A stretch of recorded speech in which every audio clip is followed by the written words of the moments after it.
ನಮಸ್ಕಾರ, ನಿಮ್ಮೆಲ್ಲರಿಗೂ ರಂಜು ಕಿಚನ್ 05 ಚಾನಲ್ಗೆ ಸ್ವಾಗತ.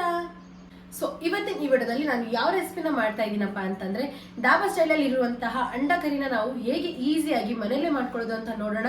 ಅದಕ್ಕೂ ಮುಂಚೆ ಇನ್ನು ಯಾರು ನನ್ನ ಚಾನಲ್ಗೆ ಸಬ್ಸ್ಕ್ರೈಬ್ ಆಗಿಲ್ಲ ಅವ್ರು ಪ್ಲೀಸ್ ಹೋಗ್ಬಿಟ್ಟು ಸಬ್ಸ್ಕ್ರೈಬ್ ಆಗಿ, ಹಾಗೂ ಈ ವಿಡಿಯೋಗೆ ಸ್ಕಿಪ್ ಮಾಡದೆ ನೋಡಿ. ಸೊ ಬನ್ನಿ ನಾವು ತಡ ಮಾಡದೆ ಈ ಟೇಸ್ಟಿ ಆದಂತಹ ಹಾಗೂ ತುಂಬಾ ಸಿಂಪಲ್ ಆಗಿರುವಂತಹ ರೆಸಿಪಿನ ಹೇಗೆ ಮಾಡ್ಕೊಳ್ಳೋದು ಅಂತ ನೋಡೋಣ. ಸೊ ನೋಡಿ, ಅಂಡ ಕರಿ ಮಾಡೋದಕ್ಕೆ ನಾನು ಏನೇನು ಐಟಮ್ಸ್ನ ತಗೊಂಡಿದ್ದೀನಪ್ಪ ಅಂತಂದ್ರೆ, ಮೇನ್ ಐಟಮ್ ಒಂದು ನೋಡಿ, ನಾನು 8 ಮೊಟ್ಟೆನ ಆಲ್ರೆಡಿ ಬಾಯ್ಲ್ ಮಾಡ್ಕೊಂಡು ಇಟ್ಕೊಂಡಿದ್ದೀನಿ. ಹಾಗೆ 2 ದೊಡ್ಡ ಸೈಜಲ್ಲಿರೋ ಈರುಳ್ಳಿನ ನಾನು ಈ ರೀತಿ ಉದ್ದ ಸ್ಲೈಸಲ್ಲಿ ಕಟ್ ಮಾಡ್ಕೊಂಡು ಇಟ್ಕೊಂಡಿದ್ದೀನಿ.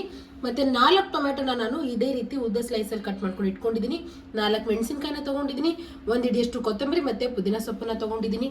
ಹಾಗೆ 2 ತೇಜ್ಪತ್ತ, 5 ಲವಂಗ, 2 ಏಲಕ್ಕಿ, 2 ಇಂಚಷ್ಟು ನಾನು ಚಕ್ಕಿನ ತಗೊಂಡಿದ್ದೀನಿ. ಹಾಗೆ 2 ಟೇಬಲ್ ಸ್ಪೂನ್ ಅಷ್ಟು ಖಾರದ ಪುಡಿ, 1.5 ಟೇಬಲ್ ಸ್ಪೂನ್ ಅಷ್ಟು ಧನಿಯಾ ಮಸಾಲ, 1 ಟೇಬಲ್ ಸ್ಪೂನ್ ಅಷ್ಟು ಗರಂ ಮಸಾಲ, 1 ಟೇಬಲ್ ಸ್ಪೂನ್ ಅಷ್ಟು ಶುಂಠಿ ಬೆಳ್ಳುಳ್ಳಿ ಪೇಸ್ಟ್, ಅರ್ಧ ಟೇಬಲ್ ಸ್ಪೂನ್ ಅಷ್ಟು ಅರಿಶಿನ ಪುಡಿ, ಹಾಗೆ ರುಚಿಗೆ ತಕ್ಕಷ್ಟು ಉಪ್ಪು. ನೋಡಿ, ನಾನು ಒಂದ್ ಸ್ವಲ್ಪ ಮಸಾಲಾ ಐಟಮ್ಸ್ ನ ಜಾಸ್ತಿನೇ ತಗೊಂಡಿದ್ದೀನಿ. ಏನಕ್ಕಪ್ಪ ಅಂತಂದ್ರೆ ಒಂದ್ ಸ್ವಲ್ಪ ಗ್ರೇವಿ ಜಾಸ್ತಿ ಬರಬೇಕು ಅಂತ. ಸೊ ಬನ್ನಿ ಇವಾಗ ನಾವು ನೆಕ್ಸ್ಟ್ ಸ್ಟೆಪ್ ಏನು ಅಂತ ನೋಡ್ಕೊಳ್ಳೋಣ. ನೋಡಿ, ನಾನು ಗ್ಯಾಸ್ ಆನ್ ಮಾಡ್ಕೊಂಡ್ಬಿಟ್ಟು ಹಂಚನ್ನ ಇಟ್ಕೊಂಡಿದ್ದೀನಿ. ಹಂಚ್ ಕೂಡ ಇವಾಗ ಚೆನ್ನಾಗಿ ಕಾದಿದೆ. ಇವಾಗ ಇದೇ ಟೈಮಲ್ಲಿ ನಾನು ಇದ್ರೊಳಗಡೆ 2 ಬಟ್ಲ ಕೊಬ್ಬರಿನ ಕಟ್ ಮಾಡ್ಕೊಂಡಿರೋದನ್ನ ಹಾಕೊಳ್ತಾ ಇದ್ದೀನಿ. ನೋಡಿ, ಮೇನ್ ಐಟಮ್ ಬಂದು ಕೊಬ್ಬರಿನೇ. ಕೊಬ್ಬರಿ ಹಾಕೊಳ್ಳೋದ್ರಿಂದನೇ ಸೇಮ್ ಡಾಬಾ ಸ್ಟೈಲಲ್ಲಿ ಇರೋ ಟೇಸ್ಟ್ ಬರುತ್ತೆ ನಮಗೆ. ನೋಡಿ, ಈ ರೀತಿ ಒಂದು ಸ್ವಲ್ಪ ಬ್ರೌನ್ ಕಲರ್ ಆಗೋವರೆಗೂ ನಾನು ಕೊಬ್ಬರಿನ ಹುರ್ಕೊಂಡಿದ್ದೀನಿ. ಇಷ್ಟಾದ್ರೆ ಸಾಕು. ನೋಡಿ, ನಾನು ಯಾವುದೇ ರೀತಿಯಾದಂತಹ ಎಣ್ಣೆ ಹಾಕೊಳ್ಳಾರ್ದೆ ಇದನ್ನ ಹುರ್ಕೊಂಡಿದ್ದೀನಿ. ಈ ರೀತಿ ಚಂದನಾಗಿ ಹುರ್ಕೊಂಡ್ರೇನೆ ಅಂಡ ಕರಿ ತುಂಬಾ ಟೇಸ್ಟಿಯಾಗಿ ಬರುತ್ತೆ. ಇವಾಗ ಅದೇ ಹಂಚೊಳಗಡೆನೆ ನಾನು ಈರುಳ್ಳಿನ ಹಾಕೊಳ್ತಾ ಇದ್ದೀನಿ. ಇವಾಗ ಇದ್ರೊಳಗಡೆ 1 ಟೇಬಲ್ ಸ್ಪೂನ್ ಅಷ್ಟು ಎಣ್ಣೆನ ಹಾಕೊಂಡು ನಾನು ಚೆನ್ನಾಗಿ ಫ್ರೈ ಮಾಡ್ಕೊಳ್ತೀನಿ. ಸೊ ನೋಡಿ, ಒಂದು ಸ್ವಲ್ಪ ಕೋಲ್ಡ್ ಆಗಿರೋದ್ರಿಂದ ನನ್ನ ವಾಯ್ಸ್ ಚೇಂಜ್ ಆಗಿದೆ. ಸೊ ನೋಡಿ, ಇಷ್ಟು ಫ್ರೈ ಆದರೆ ಸಾಕು. ಇವಾಗ ನಾನು ಒಂದು ಪ್ಲೇಟ್ನಲ್ಲಿ ತೆಗೆದಿಟ್ಕೊಳ್ತೀನಿ. ಕೊಬ್ಬರಿ ಮತ್ತು ಈರುಳ್ಳಿ ಈ ರೀತಿ ಫ್ರೈ ಮಾಡ್ಕೊಂಡು ಹಾಕೊಳ್ಳೋದ್ರಿಂದನೇ ಅಂಡ ಕರಿ ತುಂಬ ಟೇಸ್ಟಿಯಾಗಿ ಬರುತ್ತೆ. ನೋಡಿ, ಇವಾಗ ನಾನು ಒಂದು ದೊಡ್ಡ ಸೈಜಲ್ಲಿರೋ ಮಿಕ್ಸರ್ ಜಾರ್ನ ತೊಗೊಂಡಿದ್ದೀನಿ. ಇವಾಗ ಇದ್ರೊಳಗಡೆ ನಾನು ಫಸ್ಟು ಕೊಬ್ಬರಿನ ಹಾಕೊಳ್ತಾ ಇದ್ದೀನಿ. ಹುರ್ಕೊಂಡಿರೋ ಈರುಳ್ಳಿ, ಟೊಮೆಟೊ, ಪುದೀನ ಸೊಪ್ಪು ಮತ್ತು ಕೊತ್ತಂಬರಿ ಸೊಪ್ಪು, ನಾನು ಮಿಕ್ಸಿ ಜಾರ್ ಒಳಗಡೆನೇ ಎಲ್ಲ ಮಸಾಲಾನ ಕೂಡ ಹಾಕೊಳ್ತಾ ಇದ್ದೀನಿ.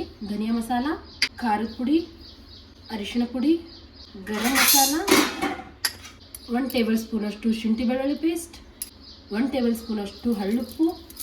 ಸೊ ನೋಡಿ, ಇಷ್ಟಾದರೆ ಸಾಕು. ಇವಾಗ ನಾನು ಇದಕ್ಕೆ ನುಣ್ಣಗೆ ಪೇಸ್ಟನ್ನಾಗಿ ರೆಡಿ ಮಾಡ್ಕೊಳ್ತೀನಿ. ನೋಡಿ, ಈ ರೀತಿ ನಾನು ನುಣ್ಣಗೆ ಪೇಸ್ಟನ್ನಾಗಿ ಇವಾಗ ರೆಡಿ ಮಾಡ್ಕೊಂಡಿದ್ದೀನಿ. ನೋಡಿ, ಮಿಕ್ಸಿಗೆ ಹಾಕೊಳ್ಬೇಕಾದಾಗ ಈ ಗ್ಲಾಸಿಂದ ನಾನು 1 ಗ್ಲಾಸ್ ಅಷ್ಟು ನೀರನ್ನ ಹಾಕೊಂಡು ಈ ರೀತಿ ಪೇಸ್ಟನ್ನ ರೆಡಿ ಮಾಡ್ಕೊಂಡಿದ್ದೀನಿ. ಸೊ ನೋಡಿ, ಇಷ್ಟಾದರೆ ಸಾಕು. ಇವಾಗ ಬನ್ನಿ ನಾವು ನೆಕ್ಸ್ಟ್ ಏನು ಮಾಡ್ಕೊಳ್ಳೋದು ಅಂತ ನೋಡೋಣ. ನಾನು ಗ್ಯಾಸ್ ಆನ್ ಮಾಡ್ಕೊಂಡ್ಬಿಟ್ಟು ಕಡಾಯಿನ ಇಟ್ಕೊಂಡಿದ್ದೀನಿ. ಇವಾಗ ಇದರೊಳಗಡೆ ನಾನು 4 ಟೇಬಲ್ ಸ್ಪೂನ್ ಅಷ್ಟು ಎಣ್ಣೆನ ಹಾಕೊಳ್ತೀನಿ. ಎಣ್ಣೆ ಕಾದಿದೆ. ಇವಾಗ ಇದರೊಳಗಡೆ ನಾನು ಎಲ್ಲ ಸ್ಪೈಸಸ್ನ ಹಾಕೊಳ್ತೀನಿ. ನೋಡಿ, ಈ ರೀತಿ ಒಂದು ಸ್ವಲ್ಪ ಬ್ರೌನ್ ಆದರೆ ಸಾಕು. ಇವಾಗ ಇದೇ ಟೈಮಲ್ಲಿ ನಾನು ಇದರೊಳಗಡೆ ರೆಡಿ ಮಾಡಿ ಇಟ್ಕೊಂಡಿರೋ ಮಸಾಲಾನ ಹಾಕೊಳ್ತೀನಿ. ಎಲ್ಲ ಮಸಾಲಾನ ಹಾಕೊಂಡು ಮಿಕ್ಸ್ ಮಾಡ್ಕೊಂಡಿದ್ದೀನಿ. ಇವಾಗ ಎಣ್ಣೆ ಸಪ್ರೇಟ್ ಆಗೋವರೆಗೂ ನಾನು ಲಿಡ್ನಿಂದ ಕ್ಲೋಸ್ ಮಾಡಿಕೊಂಡು ಚೆನ್ನಾಗಿ ಬೇಯಿಸ್ಕೊಳ್ತೀನಿ. ನೋಡಿ, ಇವಾಗ ಎಣ್ಣೆ ಸಪ್ರೇಟ್ ಆಗಿದೆ ಗ್ರೇವಿ ಒಳಗಿಡೆಯಿಂದ. ಸೊ ಬನ್ನಿ ಇವಾಗ ನಾವು ಇದ್ರೊಳಗಡೆ ಮೊಟ್ಟೆನ ಆ್ಯಡ್ ಮಾಡ್ಕೊಳ್ಳೋಣ.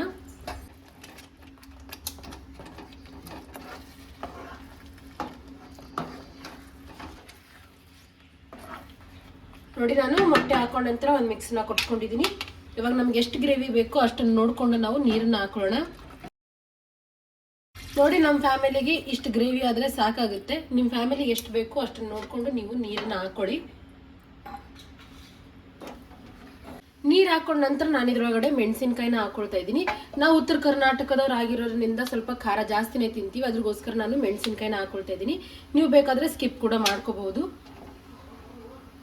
ಆಯ್ತು ನೋಡಿ, ಇವಾಗ ಇದನ್ನು ನಾನು ಒಂದು ಕುದಿ ಬರೋವರೆಗೂ ಲಿಡ್ ಕ್ಲೋಸ್ ಮಾಡಿಕೊಂಡು ಚೆನ್ನಾಗಿ ಕುದಿಸ್ಕೊಳ್ತೀನಿ.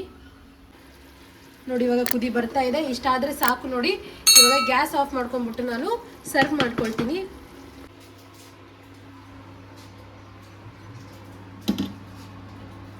ಸೊ ನೋಡಿ, ಇವಾಗ ಇದ್ರೊಳಗಡೆ ನಾನು ಮೇಲಿಂದ ಸ್ವಲ್ಪ ಕೊತ್ತಂಬರಿ ಸೊಪ್ಪನ್ನು ಹಾಕೊಳ್ತಾ ಇದ್ದೀನಿ. ಕೊತ್ತಂಬರಿ ಸೊಪ್ಪು ಹಾಕೊಂಡ ನಂತರ ಒಂದು ಮಿಕ್ಸಿನ ಕೊಟ್ಕೊಳ್ಳೋಣ.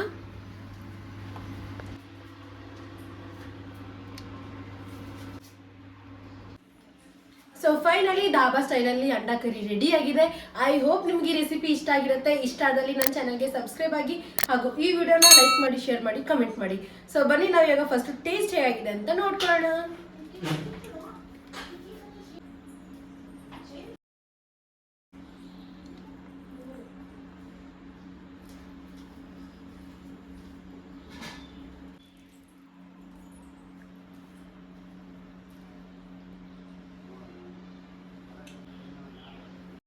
ಅಂಡಾ ಕರಿ ಅಂತೂ ನೆಕ್ಸ್ಟ್ ಲೆವೆಲ್ ಟೇಸ್ಟ್ ಆಗಿದೆ.